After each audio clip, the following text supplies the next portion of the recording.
আপনাদের পছন্দের এই ক্যানভাসগুলোকে আমি কোথায় সাজাই চলেন দেখে নেই। আসসালামু আলাইকুম, কেমন আছেন সবাই? আপনারা আমার এই ক্যানভাসগুলোকে অনেক বেশি পছন্দ করেছেন, তাই ভাবলাম আপনাদের এই পছন্দের ক্যানভাসগুলো আমি আমার পছন্দের জায়গাতে রাখবো।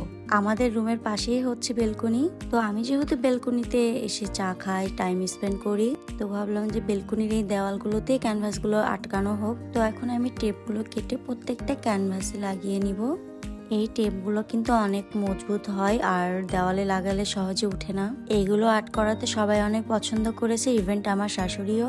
ভাবছি আরো বড় সাইজের পিভিসি বোর্ড আছে, সেগুলো একটু বড় সাইজ করে পেইন্টিং করে আমার শাশুড়িকে গিফট করব। টেপ লাগানো হয়ে যাওয়ার পরে আমি এখন সুন্দর করে সাজিয়ে নেব দেওয়ালটাকে।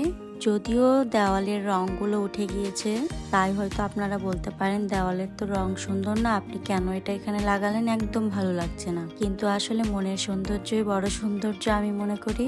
তাই আমি নিজে থেকে দেখলাম আর ভাবলাম যে এটা একটা অ্যাস্থেটিক লুক হতে পারে। এই কালারটা জায়গা জায়গায় রং নেই, আবার জায়গা জায়গায় রং আছে। মনের সৌন্দর্য দিয়ে দেখেন কত সুন্দর লাগছে আমার এই দেওয়ালটা। আমি আরো একটা ক্যানভাস আঁকিয়েছিলাম কেক বোর্ডের উপরে, তো এখন সেটার উপরেও টেপ লাগিয়ে নিব।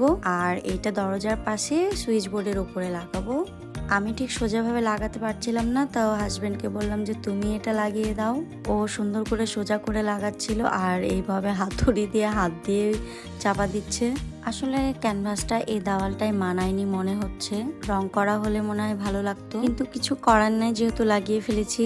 বারান্দায় এই ক্যানভাসগুলো লাগানোর পরে কেমন লাগছে অবশ্যই কিন্তু কমেন্ট করে জানাবেন। ফিউচারে এই বারান্দাটা আরো অনেক সুন্দর করে ফেলবো ইনশাআল্লাহ। সবাই ভালো থাকবেন, আল্লাহ হাফেজ।